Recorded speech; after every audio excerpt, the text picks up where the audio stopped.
Hey, hey.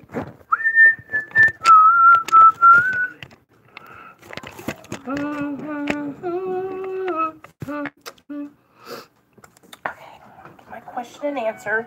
My book with the questions. All right. What, baby? What did you say, Nate? What, baby? I want you to relax and just play, okay? Okay? Just relax and play, buddy.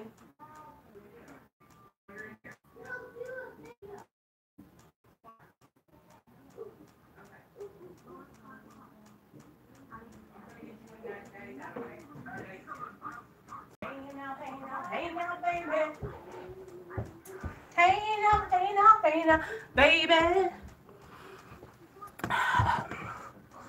Hey guys, good evening. Okay, good evening everyone. Welcome back to my channel. My name is Nicole and this is Real Talk Recovery. I am so excited to get to know you guys tonight and just do this question and answer video. I think that a lot of you will enjoy it and it'll give you a second to get to know me a little bit better. So that's what we're going to do. Let's go ahead and start out, you guys. If you haven't already, go ahead and subscribe to my channel. Hit the notification bell. That way you can be made aware every time I upload a video, right?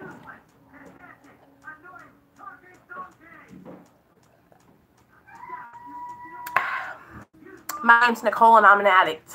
I'm an addict in recovery. My sobriety date is July 3rd of 2015. And yeah, I'm going to share some of these. I'm going to share my life with you guys. I'm trying to get reacquainted with my old subscribers, and I'm trying to get acquainted with my new subscribers. For those of you who haven't been around my channel for a while, I really like getting to know the people that are subscribed to my channel. I have a pretty awesome subscribers, and most of the people that are on my channel are, struggling with the disease of addiction or are in recovery and kicking ass and taking names.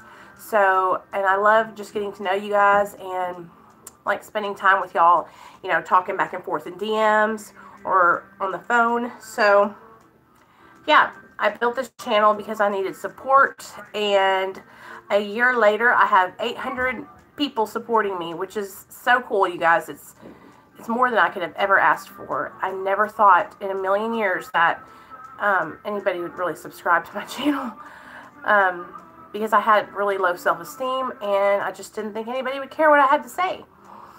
So yeah, I want to get to know you guys, and that's what we're going to do today. So I've wrote down some questions that my subscribers had asked me, and I'm just going to go down the line and read the question out and answer the question. And when I get done with all these, if you guys have any questions, you guys can.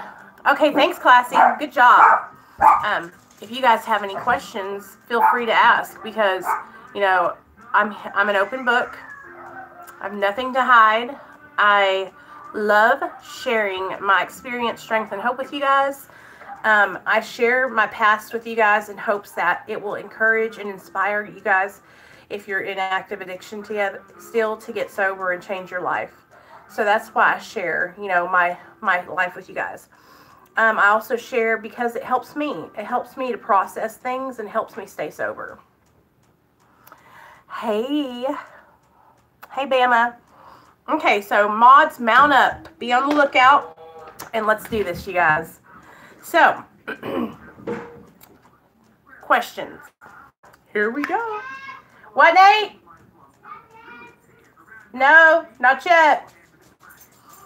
Okay, so Classy asks, how did you pick Nate's name? So for those of you guys who don't know, my son's name is Nathaniel, and it's a funny story. When I was pregnant with Nathaniel, me and Neil would always talk about what we thought he was going to look like when he was born. I was always like, I wonder if he'll have red hair, because my husband is a ginger.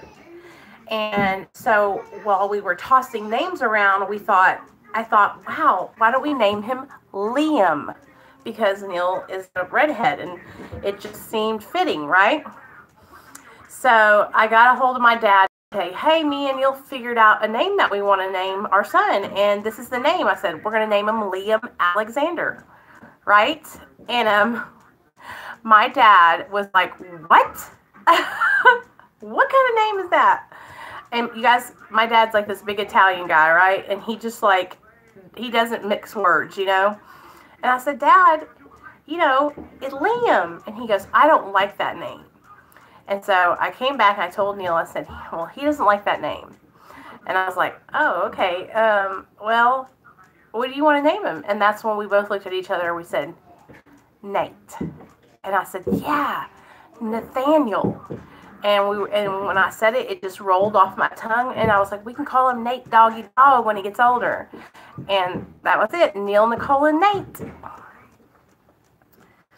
Okay, next question. This was from Jessica. During your addiction, who would you say that you hurt the most? During your addiction, who would you say that you hurt the most?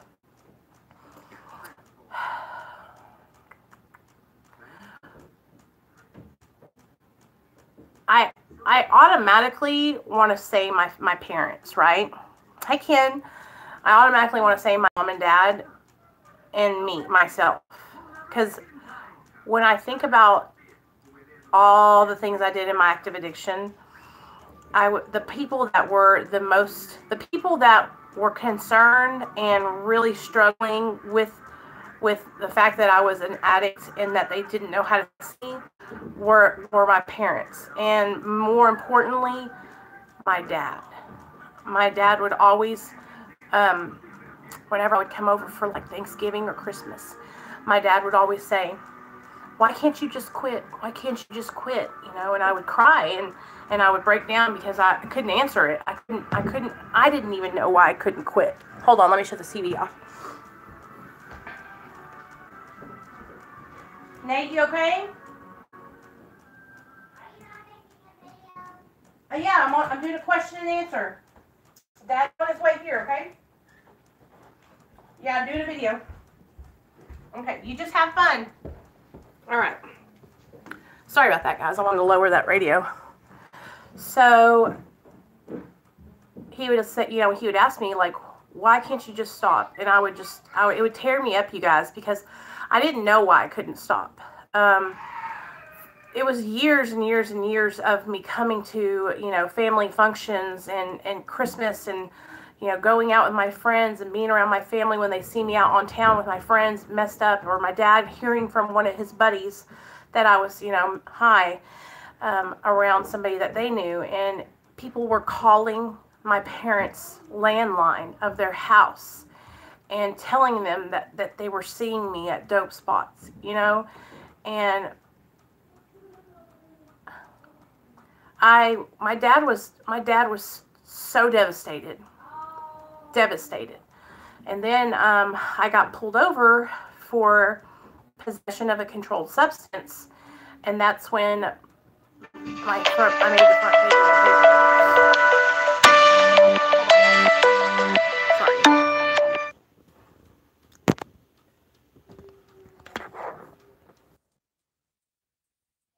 I'm so sorry, guys. I hope y'all are still there. I'm trying to set y'all up too. Okay, so I need to just hold, I guess. Can y'all hear me? Y'all, mods, let me know if you can hear me. Okay, good deal. Okay, so let's go ahead and start back to what we were. Yeah, I would say that the person I hurt the most was my dad and me and myself, because really, when you're in active addiction, the person who is paying the price really in the end is you know. So it would be my dad and my mom and myself. And my parents are one and the same because they're still there. So, you know, if my dad was hurting, then my mom was hurting. Classy says, what controlled substance did you get caught with?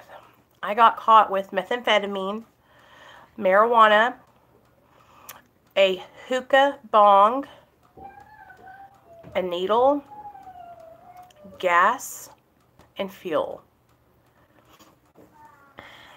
Okay, let's go with the next question. Classy asks, at what point did you realize you had lost control? When I think back to it, like now that I'm sober and I can see where I came from, I know when I crossed over the imaginary line. But when it was happening, you couldn't tell me nothing.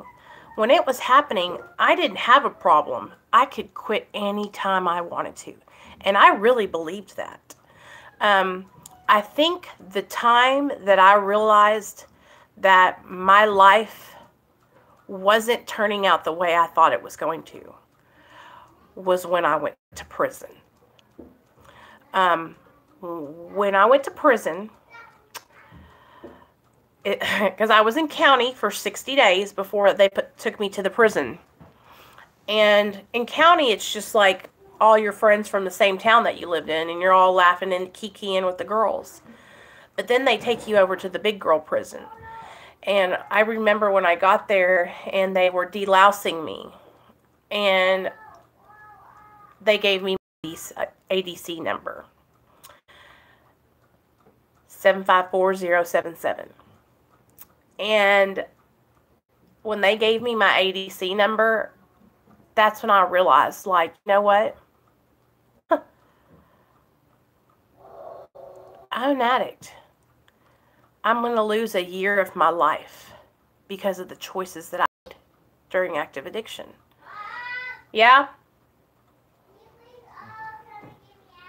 Yeah, but give me about 10 minutes, Nate. I'm in prison now because I can't stay sober. My charges were possession. I was put on probation for 3 years. And during that probation, the first year, I failed every single drug test that my probation officer gave to me. And she sent me treatment. That didn't work. And so when I came out, she revoked my probation and sent me to prison. So when I see people that are on probation and they're struggling and they're not passing drug screens and they're making up excuses, I see it because I've been there. I did the same exact thing.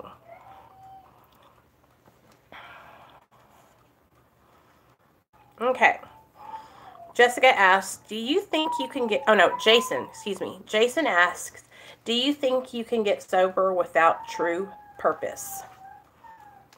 Love you too. Yeah, love you, Ken. Do I think that you can get sober without purpose? Yes. I think that anyone can get sober. It's maintaining your sobriety. You're my main pimp. Big Daddy D. It's maintaining your recovery that is difficult. I think anyone can get sober. Anybody can stop using drugs and alcohol. And all of us can stop doing it. The hard part is not stopping. The hard part is staying stopped. The hard part is starting. You know what I mean? Can you feel me? How many of you can't stop starting? How many of you can't stay stopped? That's the hard part. I think to maintain sobriety, you need to find a connection. You need to find something that inspires you and drives you to do better every single day. For me, my purpose and my connection is my son, is my motivation. But my purpose is helping others. That drives me to push forward. Other people, and seeing other people reach back out to me after we've talked, and it's like a light bulb goes on and their eyes light up and they're like, you're right. Or yes, it's true. That's exactly. And it's like they finally get it. They like understand, you know? And you can see it clicking. It's It is so awesome. And that's my purpose, is to help others and to spread a message of hope. Jessica asks, when was your first overdose? What was it on? Was it accidental? And how many times have you overdosed? Okay. My first overdose that I was like, I'll count my first overdose as the time that I've been to the hospital, okay? Because I have overdosed before and not gone to the hospital. So I've overdosed probably over 10 times. I've been hospitalized for overdoses 5 times.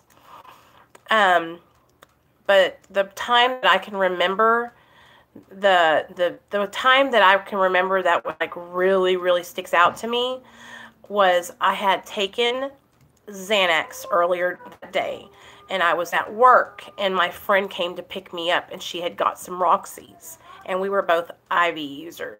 And she came and picked me up, and we were sitting in her car, and I did a shot of Roxy.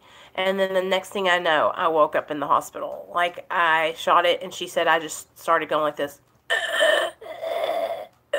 And like barely, like, she was like, you couldn't even breathe. Like, your breathing was so delayed. So that, and then the time that was like the worst overdose I've ever had was, I had been up for 12 days on methamphetamine, and I just got off work. It was like 2 o'clock in the morning, and I went to my buddy's house and shot some Roxy and couldn't go to sleep, so he gave me a Seroquel. So I took the Seroquel, and instead of passing out, I like laid down and then got back up in like a sleepwalk, right? Nate, hold on.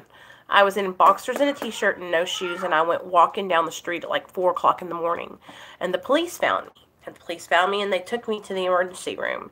And I went into a coma for 7 days because my internal organs were shutting down. I remember waking up on the 7th day, and my mom looked at me and she said, "What? Do you know how long you've been here, Nicole?" And I cried my eyes out. And I said, "No." Because my mom, she would give me this look like, you know, that like mom scared, worried look. And she goes, "You've been here for 7 days." This is when I realized I had a problem. And this was in 2011. This is when it finally hit me that I had a problem, okay? And I had been in my addiction for like 9 years. All I could think about was I wanted to get out and go get high. And I had just got done getting out of a coma. I almost died. And all I could think about was wanting to go use.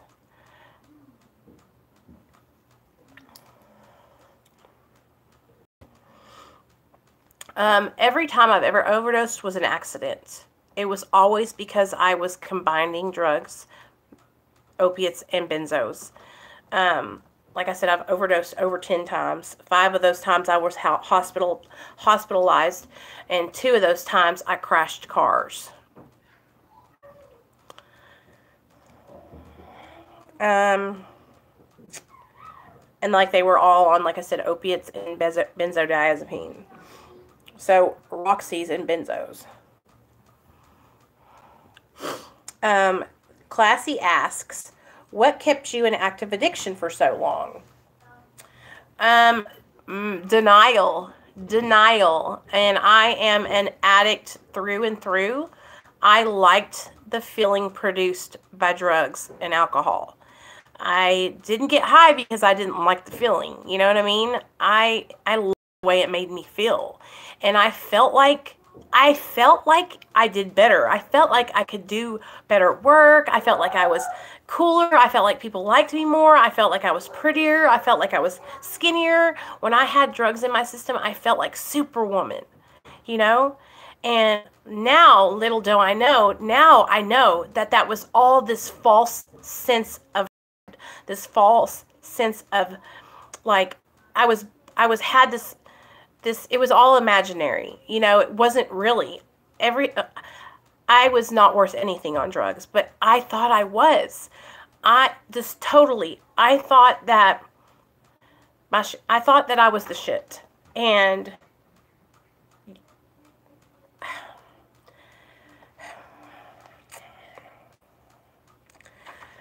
I was trying to get sober for many years, many years. I think I first started trying to get sober.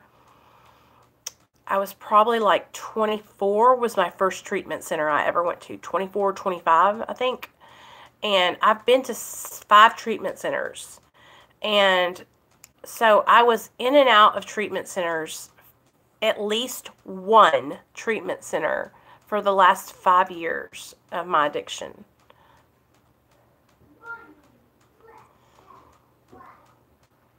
Okay, Ken, love you. And then what happened is I stayed in an active addiction because I got comfortable. I enjoyed being high. I started to have friends that I got high with all the time. The only people I ever hung out with were people who used.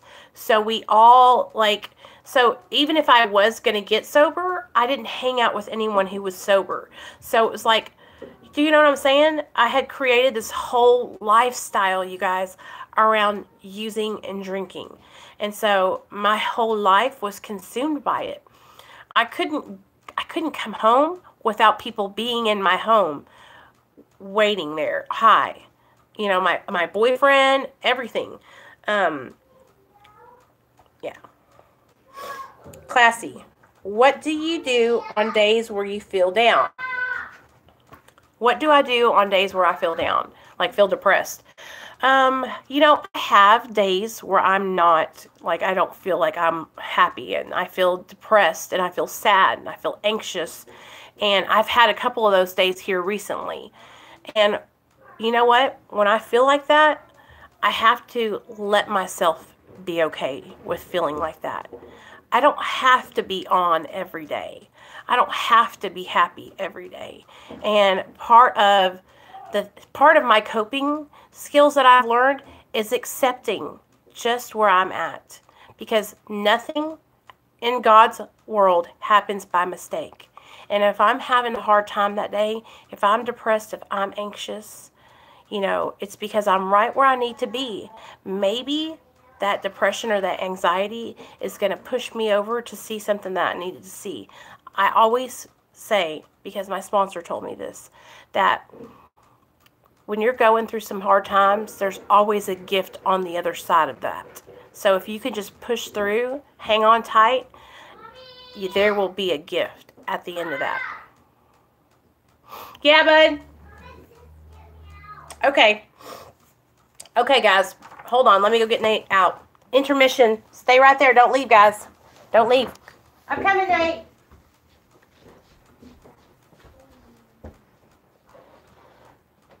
Okay. Come on. Come on.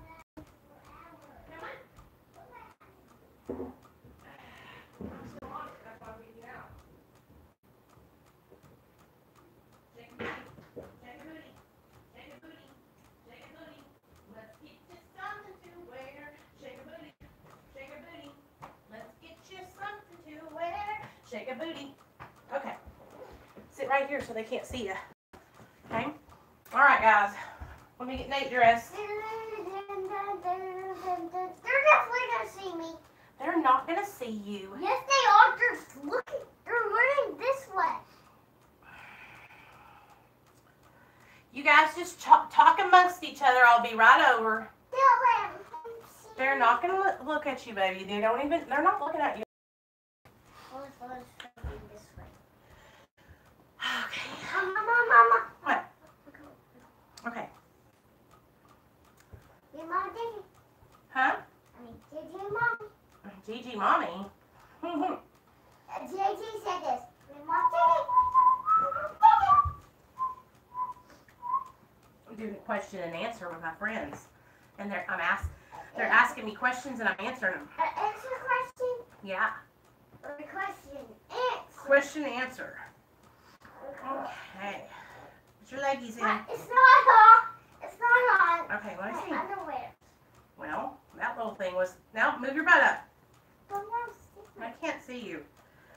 Lordy mercy, you're so modest. That's good. But no shorts. That's tight. I get cold enough. Okay, go get yourself some pants out of your room. Here's your shirt. Can you go get pants for me? Nay. Why do you act like you can't walk, boy? And I cold. Okay, come on.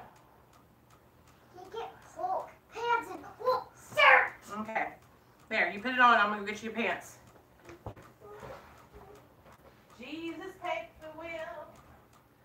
Take it from my hands. And I can't do this on my own.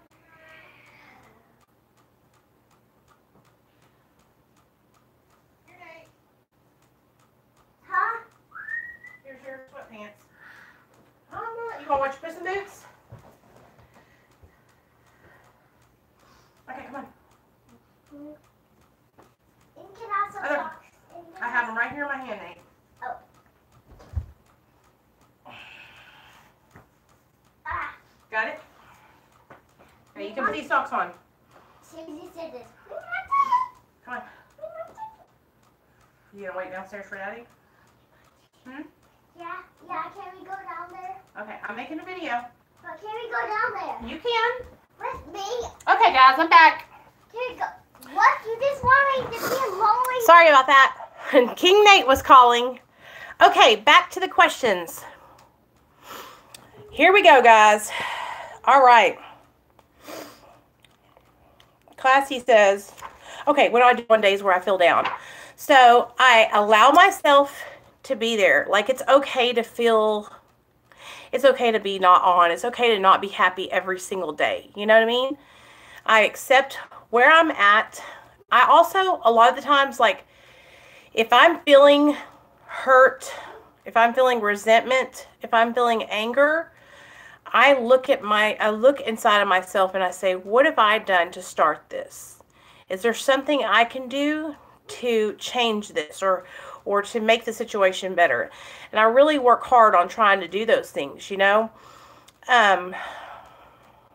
There's some days where I just don't feel, you know, like myself. And there's some days where I'll just lay in bed, you guys. Like, I'll call my mother-in-law and I'll beg her to watch Nate, which is maybe once every 6 months I might have her watch him, so I can have like a me day. But other than that, me and Neil, we take turns and we switch off, and he, you know, really helps me and allows me to have time to myself, which is, I'm so grateful for that, you know. But for the most part, I push through because I have to, because I'm a mom, you know. Jessica says, what is your preferred drug of choice? And how did you get turned on to the needle? So if I had to choose out of all the drugs that there are to choose from, the drug that I use the most is methamphetamines. But I like IV opiates more. But I abused meth for way longer and way more throughout my life, because it was just so readily available here where I live, because I live in the South. And the way I got started on the needle was, let me see. So it was probably like, I was probably like 23, maybe 24. And I was working at this place called Shoe Carnival, and I was the assistant manager. And I worked with this girl named Tammy, and me and Tammy had been friends since high school.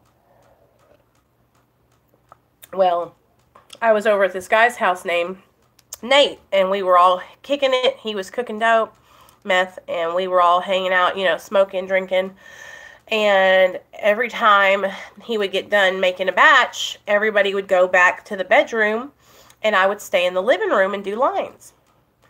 Well, after about 20 times of every weekend, seeing them come from the back room and they looked so much higher than me, I finally asked my friend Tammy, I said, what are y'all doing back there? You know, like, why do you guys look higher than me? And that's when they took me back to the back and they showed me what they were doing. And I asked her to please to do it to me. And she said, no, you know, we're not going to do that. We're not going to do that. And I was like, no, girl.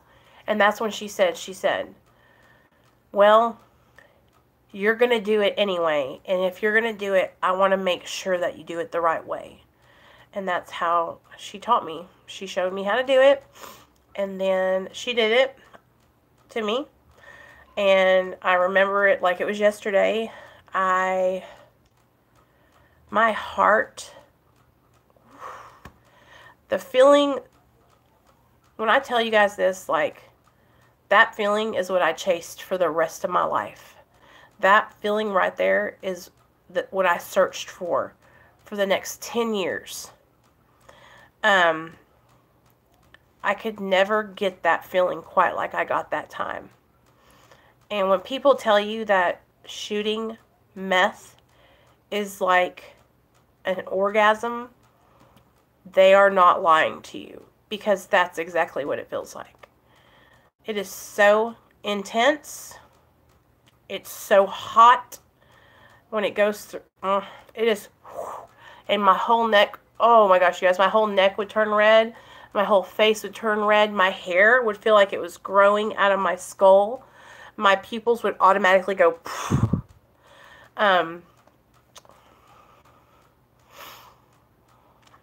Oh, girl, it is stronger than that. It is so strong that, I hate to say this because I'm trying to be more rated PG on my channel, but literally soaking wet my pants. Soaking wet.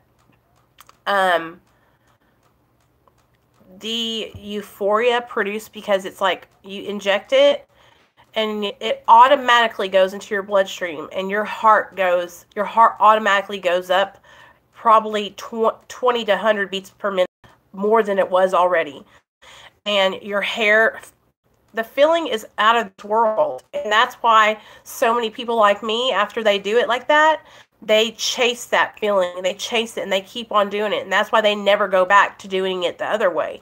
Because once you do that, it's like, it's a totally different high than taking pills. It's a totally different high than snorting.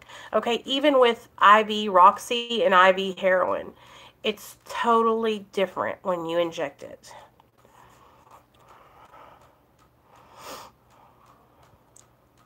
Oh, Jessica, I cannot explain it to you enough that was when and that's also another time, like looking back on it, where I can see that everything changed. Because when I started injecting drugs into my body, I started injecting all my drugs. I started injecting cocaine, and that's another one. Stimulants, when you inject stimulants, it's like orgasmic. That's all I can explain to you. It's like, it's crazy, guys. It's crazy. It's crazy. Yeah, it's crazy. And I've injected heroin 3 times, and all the other times it was just Roxy. And with heroin, the way it made me feel was I would just be, it was almost like, how do I say, hot, not hot, like a warm sensation would go from wherever I injected it all the way up to the top, tippy top, and then come out of my head. And that's kind of like when I would inject meth. It would almost be like I would get so high that it was like things were just coming out. It was growing off me, you know, things were this, it was just, it's hardcore. And I was the kind of drug addict that, like, I was so greedy that I would shoot up a half a gram of methamphetamine. You know what I mean?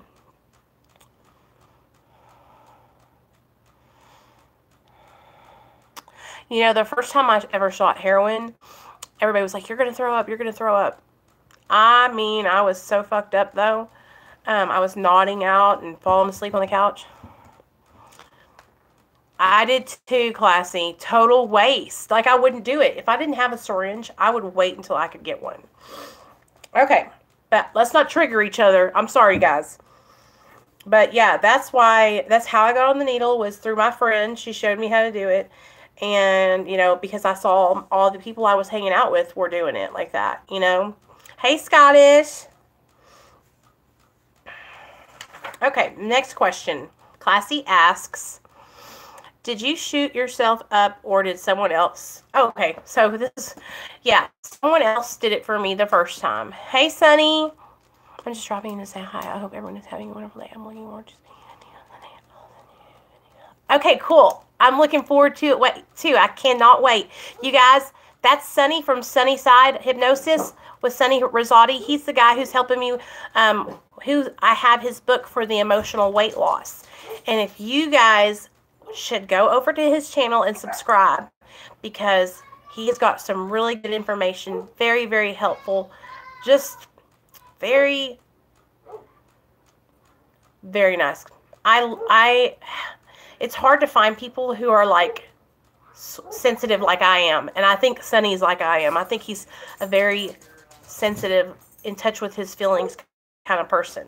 So I'm excited. Tell your wife I said hello, and I can't wait to, you know, come on and hang out with you guys on the channel, and, you know, all that good stuff. I'm excited. Yeah, anytime. I'm just excited to be able to come over there and do a video with you guys and just hang out.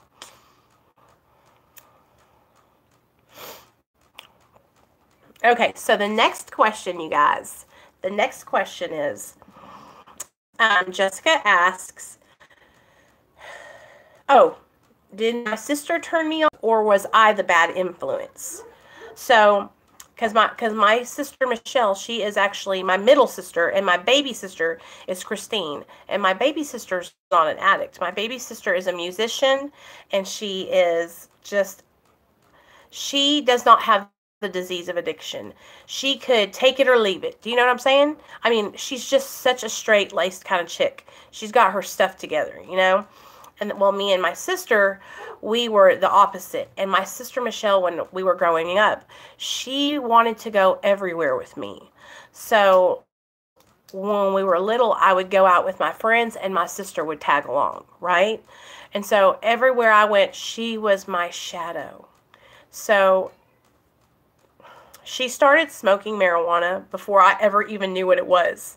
And I remember her coming home and sneaking back in through the window, because I would always cover for my sister. And she was high. And I was like, Michelle, what are you doing? She's like, I smoked pot. You know, but we ended up just being each other's bad influence and kind of just being best friends.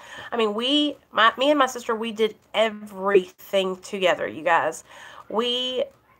Everything together. Everything. And we eventually, you know, hit rock bottom. And she hit rock bottom about a year after I did. So I got sober 1 year before she did. But she's sober to this day. And I'm just so proud of her, you guys. Because my sister struggles with mental illness. And she has bipolar disorder. And so for her to be on drugs, it really affected her because of her mental illness. So I'm just like, I hate to say it, but I was not a good influence. And I have a lot of guilt and shame because I wasn't there for my sister. No, she's not on maintenance. She's just stone cold sober. I should have been a better sister. I should have been someone that both of my sisters could look up to. But I was too busy trying to be cool. I was too busy trying to fit in. I was too busy wanting to be skinny and popular and have all the guys. Because, see, my priorities were not in line. I thought that I had to have the validation of other people. I thought I had to have other people like me to be okay. And so I really, really struggled for a long time. And I took my sisters with me, you know, because I didn't show them the way. I didn't teach them that you don't have to have anybody's validation. You don't have to worry about if people don't like you. And that's why, like, on my channel now, I just talk. I'm real. I'm honest. I don't make shit up. I come on here and I share my heart because I don't have to have validation. Like, I know who I am today. I know I'm a good person. I know I have changed and come back from the depths of despair. I am a miracle, and I know that today. I know that I'm an amazing woman, and that whoever comes in contact with me would be lucky to have me as a friend, because I am an asset today. But back when I was on drugs and alcohol, and even before that, I didn't know my worth. I didn't love myself. I struggle, you guys. Y'all know that. I struggle with my weight. I struggle with my addiction to food. I struggle with self-confidence. I struggle with self-esteem and self-love. But I'll tell you this right now. I'm not where I used to be. And I know that I'm worthy today. I know that I deserve life. And I know that I deserve, you know, to keep doing what I'm doing and be a good person and to not stop, you know. Yeah.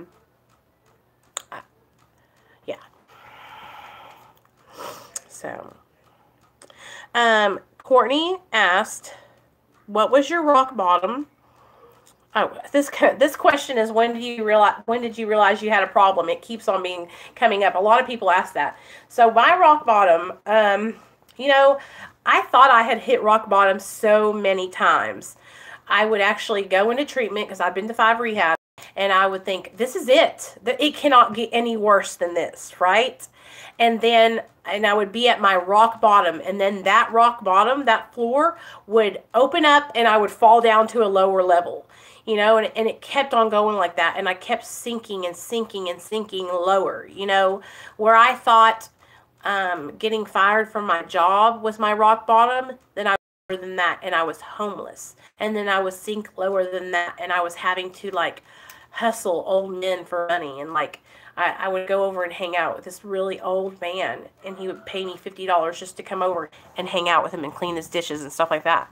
And then I would go even lower, and you know, each time that I thought I had gotten to my bottom and then I would relapse, my bottom would get worse. And each time I would say, I'll never do that, I would end up doing it. All the yets that I said, you know, all the things I said, oh, I would never do that. You know, I'm not a junkie.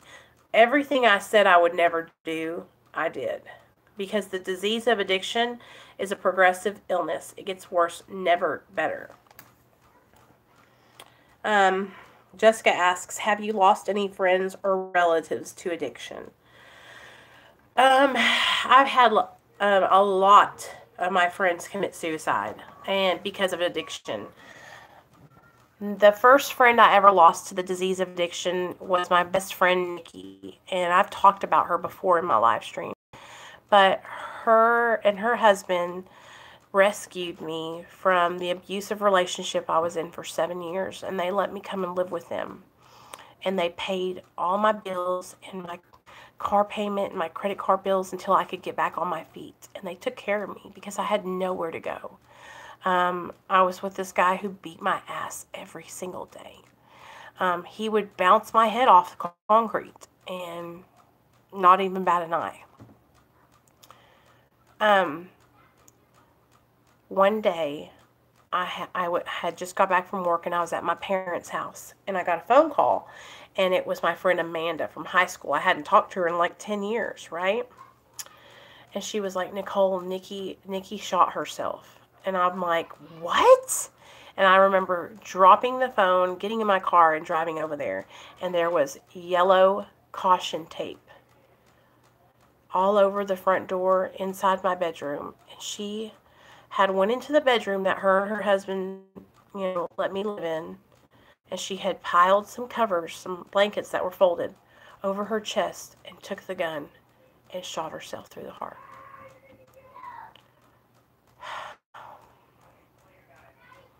After that happened, I lost my shit. I went to her funeral so hard. I made a fool out of myself, crying and wailing and high off Xanax. And I started smoking crack after that and doing ecstasy, and I was homeless living with this couple named Nicole and Jeremy. And I was probably living with them for like 3 months. And then Jeremy overdosed and died. So it was like, oh my God. So many of my friends have either overdosed or committed suicide. This past September, my very, very good friend Ashley actually sent me the suicide letter. That she wrote a letter for her suicide, sent it to me over Messenger, and when I got it, it was a Wednesday morning at 9 o'clock. And so I saw the letter, and I grabbed it, or I grabbed my phone, and I called her, and that's when her dad answered, and I said, please go check on Ashley, I think she might be dead. And that's when he told me she did it last night. She hung herself. And I was just like, So here I am. This is in my sobriety. This happened just in September. Here I am. I'm in my sobriety. I open my messenger and there's a suicide letter from my best friend. You know, a girl that I cared about so much. And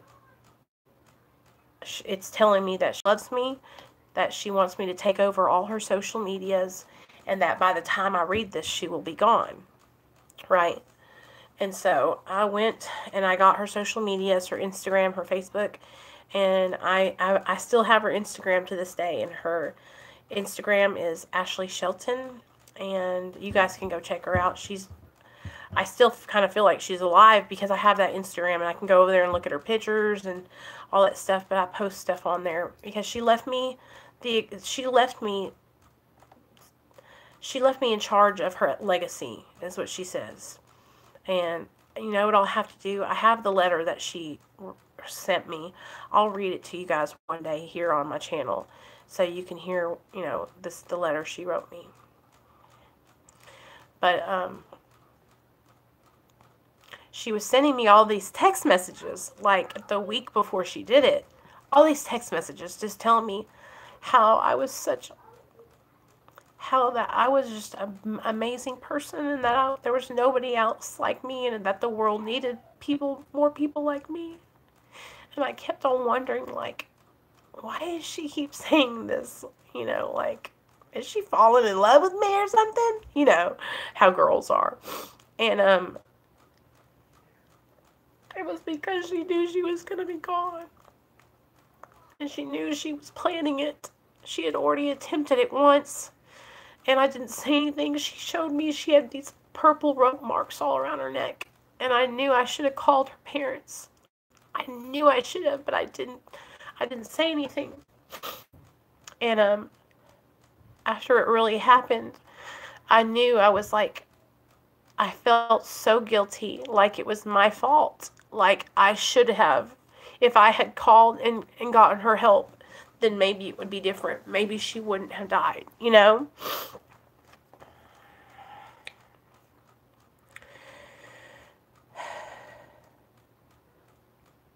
Worst moment in my addiction.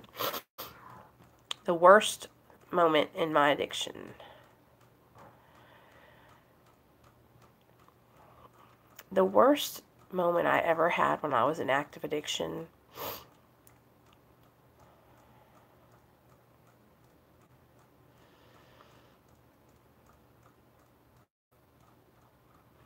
okay, I had a really, really scary moment, right? I was with my boyfriend, the one who would beat me up, right? And we were at this big party. And he had been being violent with me in front of the guys at the party. And they told him he had to leave. But I don't know, and he got into my car and started it up and was like, "Come on, Nicole, get in." And they thought that my car was his car. So I got in, and as I was getting in, these guys jumped us. They got on my car and they ripped my passenger side door off the hinges, completely off. And they were on top of the car punching the windshield in. So the windshield is cracked. He skirts out of there and he's driving, and I'm holding on to my door because it's not attached to my car anymore. And he turns a corner and I fall out and I roll down the street. And I had road rash all up and down my body, right? I was so afraid that they were going to come and kill us. That was a scary moment. Then there was another time where I was living with this guy and his friend raped me. And when I say raped, I mean he raped me. I had come home from work. I was working at this Olive Garden. And our uniforms were these like men's white shirts that buttoned all the way up, collared shirts with a tie, black pants, and our apron. I came home, took my tie off, you know, unbuttoned my shirt, had a tank top underneath it, and sat down. And we were hanging out, we were talking, and he was like, here, and he gave me a couple Xanaxes. I was like, hey, thanks, man. Yeah, well, I lived with this guy for like 6 months at this time, at that time. And, but I had my own room at this house, actually, but couch hopping, yeah. I would, y'all, it was crazy. I was like this guy's slave. I would do all the dishes. I would do all the cleaning. It was horrible. So his friend is there, and he's not there, and he gives me a Xanax. I'm like, thanks, man. Well, he gets up, and I think he's going in his room, right? The next thing I know, the whole house turns black. So I get up to turn the light on, and the light switch won't work. None of the lights are coming on. And that's when I heard, DeMeo, you better give it to me or I'm going to take it. And I was like, what? And he was like, you better give it to me or I'm going to take it. He chased me for like 20 minutes through that whole house. It was an old plantation house, 2 stories, basement, and an upstairs. Until he caught me by my ankles and dragged me across the carpet until I had rug burn all over my fucking elbows, and pulled my pants down and told me that if I didn't give it to him, then I was going to wish I had been more cooperative. And I just cried, and I begged him to please put a condom on. I cried my eyes out. And when that was over and done with, I ran out the front door, and I never came back. After that happened, I hated black men for a long time. Every black man I saw with dreads, I would think it was him, and I would be so afraid. I know now that, it was just because I was traumatized. Not all African American men are like that, and I know that, and I have many, many friends now, but who are African American, but at that time, I was so fucking scared. Like, I'm serious. I would freak the fuck out if I was alone in a house with somebody, who like even resembled this guy or even had long hair like this guy. And all I can remember, and it'll haunt me for the rest of my life, is him going, DeMeo, come on, DeMeo. If you don't give it to me, I'm going to take it.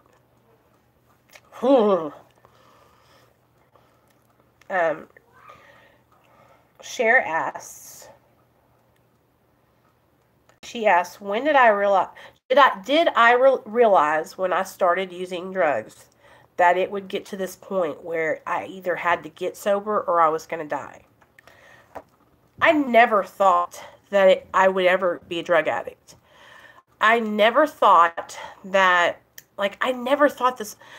this is how I envisioned my life ever since I was a little girl. I envisioned my life, I wanted to be a lawyer. I wanted to go to college, and I really had goals and aspirations to get married, have 2 kids, and be a lawyer, and I never thought that I would have went where I've went.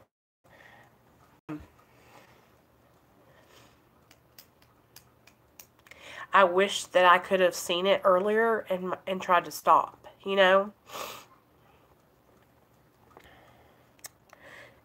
Jessica says, what's the worst thing you did to score drugs? And how old were you when it changed from recreational use to real hardcore addiction? So the worst thing I ever did to score drugs, I guess it would depend on what you consider the worst thing. For me, the worst thing is having to sleep with a man for drugs that I don't want to sleep with, because it's violating me, so that would be the worst thing I feel like I've ever done. I've done some shit though. I've done a lot of stuff to get drugs, and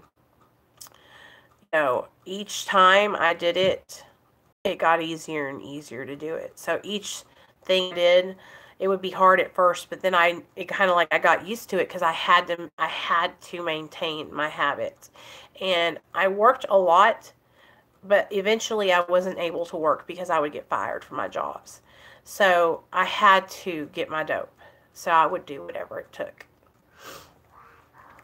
And when did it change from like recreational use to addict use? And I would say that like I became addicted to substances like every day using by the time I was like 19 or 20, because I just graduated high school and I was snorting meth, smoking meth all day, every day with my friend. And we got to the point where like we had an unlimited supply because we were with guys that sold it. So it was like the minute I figured out that stimulants could help me lose weight, I started abusing them because I was so insecure, and I've always fluctuated in my weight. You know, I'm Italian and Mexican. I really like to eat food. I love to eat. And so I really struggled with my weight. So stimulants helped me to curb my appetite and to stay skinny. And so it was like by the time I was 19, I was using methamphetamine every day.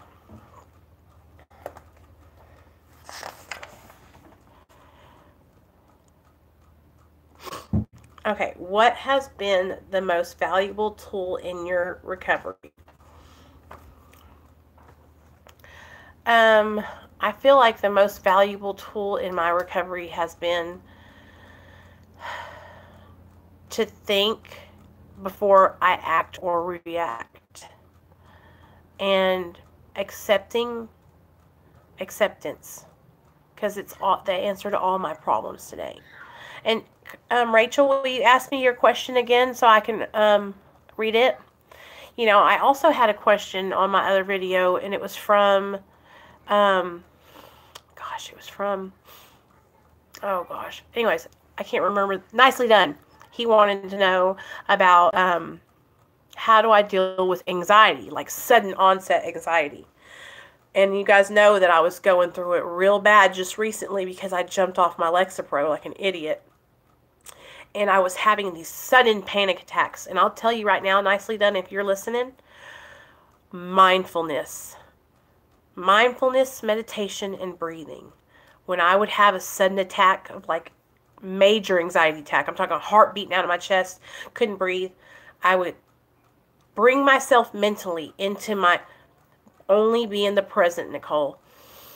You're right where you need to be. Be right in the present. You're right where you need to be. And that's what I'll do. Mindfulness. What is another way to stop the obsessive thinking besides prayer and meditation? Okay, so that's what here's the deal. When you have a trigger, what happens is it triggers a thought. It triggers an emotion. It triggers, you know what I'm saying, like maybe some stress. But that's what triggers do. They trigger having that thought. If you can change your thinking, if you can move on from that thought to something else, the best thing I know to do when I am triggered, a thought to use is triggered in my mind, is to get out of my head. Your head is a dangerous place to be all alone. You need to get out of your mind. You need to get around some people who are sober, who are supportive. And if you can't get around people in the flesh, you need to pick up the phone and be on the phone with somebody. You need to make a video. You need to come on and talk to folks. You have got to change the thought. Because once you go past the thought into the mental obsession, you are almost guaranteed you're going to pick up. Because when you go into your mental obsession, what are you doing? You're thinking about where you're going to get it, how you're going to find it, how you're going to do it, how it's going to make you feel, right? So if you are triggered and you have a thought or an emotion and it comes in your mind, oh yeah, let's go get high. Right then, before you cross over into that obsession, you need to reach out, okay? get out of your own head. Your mind, it's like the devil's playground, the addiction's playground. Your mind in early recovery, and even now, your mind is hijacked. Okay? The disease of addiction has hijacked our pleasure sensors and all that stuff in there. So if you can get out of your own selfish head, stop thinking about Rachel, stop thinking about Nicole, stop thinking about Jessica, stop thinking about Classy, stop thinking about Bama for just 5 minutes, and take your focus and focus it on helping someone else. Reach out to someone, okay? Reach out to somebody. Say, hey, how's your day going today? Is there anything I can do to make it easier for you? Okay? If you're at home and you can't get around people who are in recovery that you can help, go up to your husband. Hey, baby, do you want a back rub? Go up to your kid. Hey, sweetheart, do you want to go to the park? What can I do to do something for you? Get out of your head and help someone else. Okay? If you don't feel like you're strong enough to help somebody else, that's okay too. But get out of your head, call somebody. Okay? If you can't pick up the phone and call somebody, get out of your head, go get yourself a peppermint candy, okay? Pop it in your mouth, okay? Just by taking a peppermint or a cinnamon disc or something spicy, popping it in your mouth, right? It's going to take your focus and your thinking off of that thought and onto that candy in your mouth. I bet you didn't know that. Do it. Try it. Okay? But you got to remember that your thoughts are only thoughts. You don't have to cross over into obsession. You know what I mean? You have the power of choice today. All right? We have admitted, we admitted we were powerless over drugs and alcohol, that our lives had, past tense, that our lives were, past tense, unmanageable. Today, I have the power of choice. Today, I do not have to go out and pick up drugs and alcohol. Because you know why? Drugs and alcohol aren't in my body. So today, I can make good choices.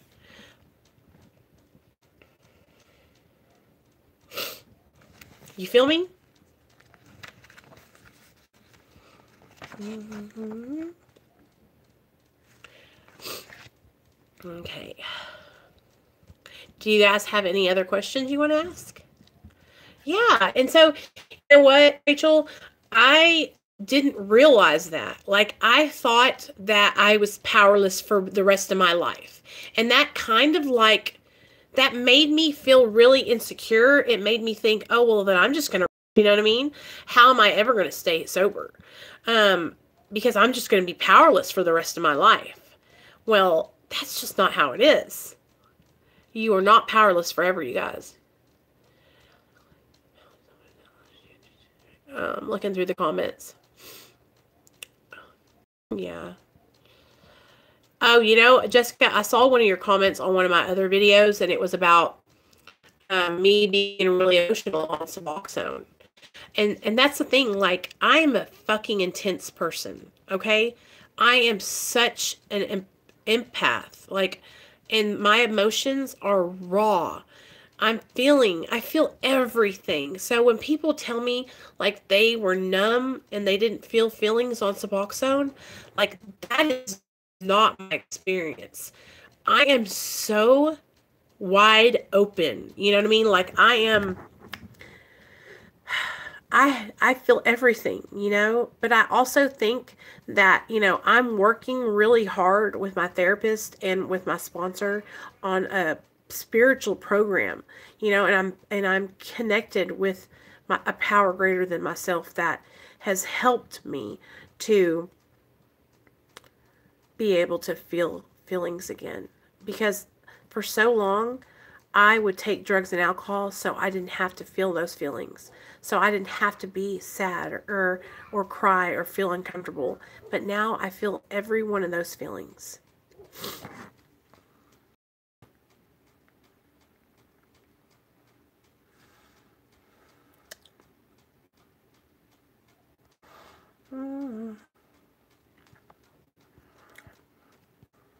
Sorry, guys.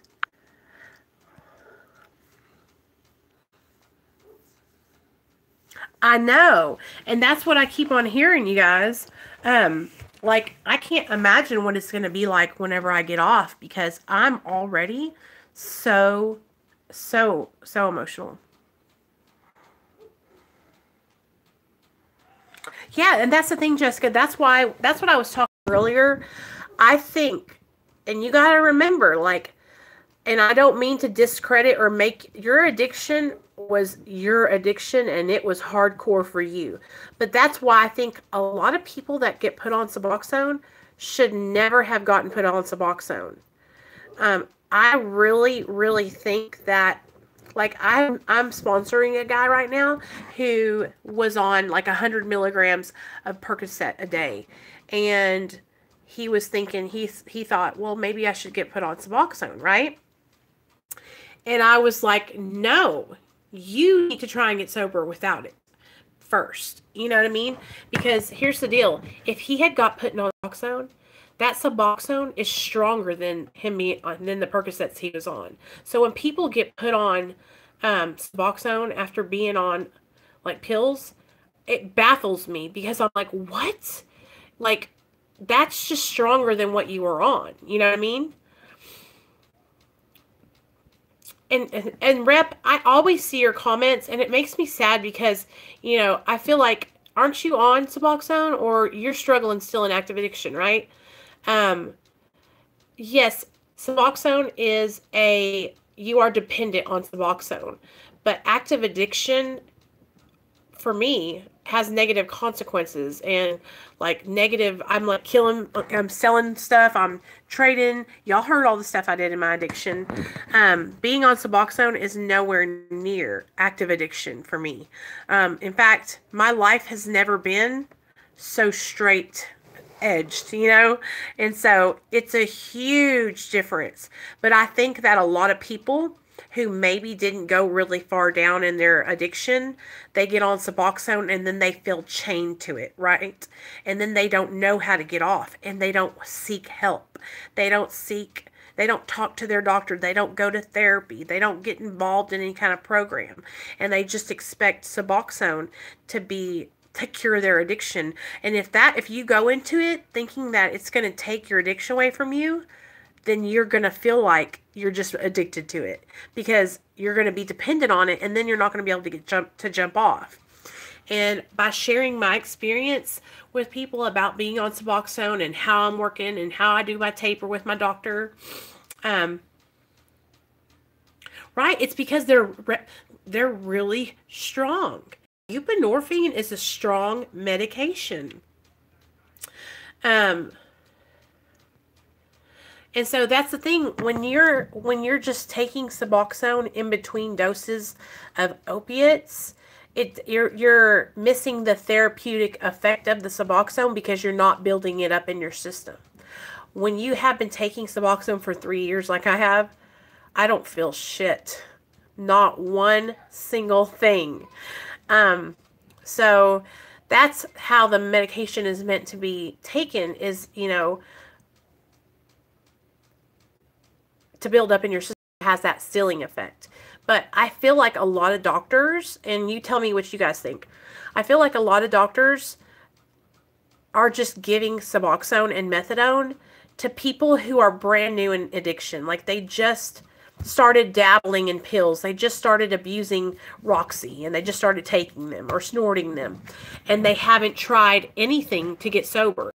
Come to the sub doctor because they don't want to go to withdrawal, right? And they get put on Suboxone, and then the Suboxone is fucking them up worse than the pills they were taking, because they were never in, their addiction wasn't even on a scale from 1 to 10. It wasn't even a 2, you know? Oh, I'll leave it up, Jessica. I'm going to leave this up. So yeah, I want people to get educated. I know, girl, you're doing such a good job. Thanks for coming over. All your questions were so awesome. I really appreciate you for like being so active and stuff. It helps me out a lot. Right.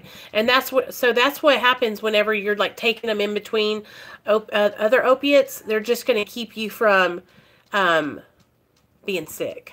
You know what I mean? So, but a lot of other people, what they'll do is they'll take Suboxone and then they'll not take it for 4 days and they won't take anything else. And then they'll take a Suboxone. And that is like, that's how a way for them to abuse it. You know, it's just, here's the deal. And if people want to get their life together, they're going to take the medication and they'll use it therapeutically and they'll reach out. Good night, babe. And they'll reach out and they'll get the extra help they need and they'll get serious about their recovery. Because you guys, listen, I've been on Suboxone for 3 years and I am serious as hell about my recovery. But I needed the medication as insurance on my recovery, on my sobriety, because if I relapse, I would lose my son. Okay, Jamie. Hey, girl. So getting put on Suboxone was like a safety net for me, and it ensured it made me feel like I wasn't going to relapse. I know I could have if I wanted to, but I didn't, you know, and now I've been working really, really hard on my recovery and I'm tapering off and everything's going to go good. You know, and I'm tapering real low and slow, and I'm going to document every part of it for you guys so you guys can see exactly what I go through, because I have a feeling that it's going to be just fine. And I know that, yeah, I know that everything, you guys, I'm so excited. My life is so good today, you guys. I have a beautiful family, a beautiful husband, my son. I'm happy. My job. I love my job. I love you guys. I love this channel. Like, I'm really, really, really in a good spot, you know, and I could have never said that before. I've just gone down to 6. I don't go down lower until February 14th. And I will update you guys every time I go down lower, because I go to the doctor on February 14th. You know, I just went, so here's another thing, you guys. I got called into my doctor's office today for a random drug screen, and I passed. Duh. That, and they had to, you know, they call you in for randoms to count your medicine and to give you a drug screen. But, I don't know. It always makes me feel good when I get to go in there and, like, show them, hey, look, I'm doing good. And I've never failed the test, but it's just, I don't know. I used to fail tests all the time, so it's good to go in there and not be worried. You know what I'm saying? I know you guys know what I'm saying. But I really enjoyed talking with you guys tonight, and I hope that I answered all your questions, you know? Oh, no, it's my doctor that prescribes me the Suboxone. They only show up if you test for it, though. You have to test for buprenorphine.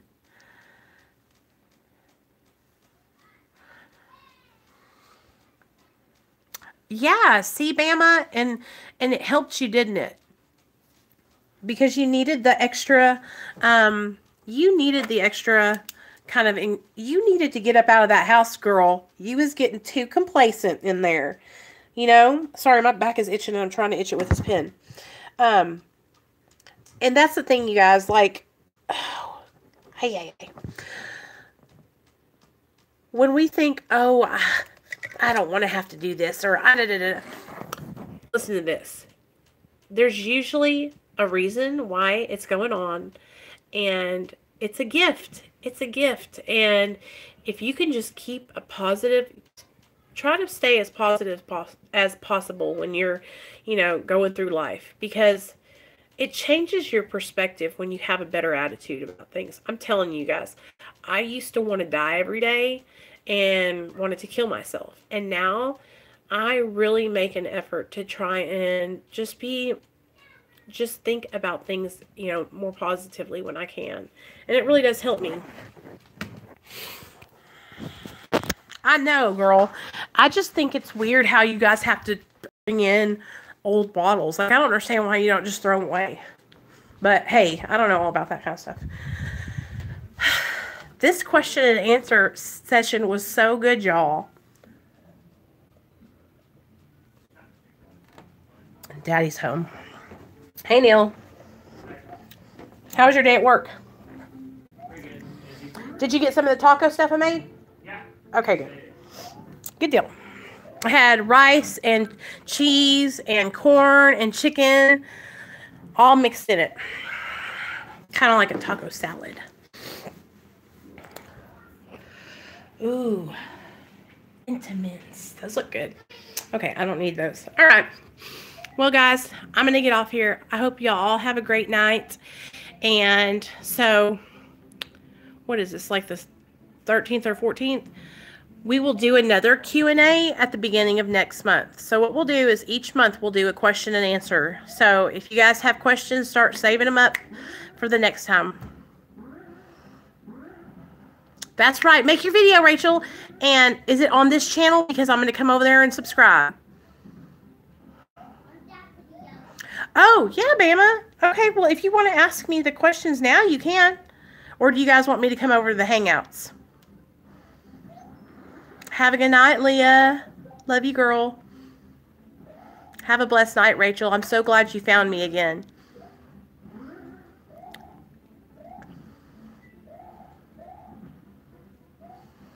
Bama, I'm going to meet you guys over. Okay, I'm coming. All right, guys. Bye.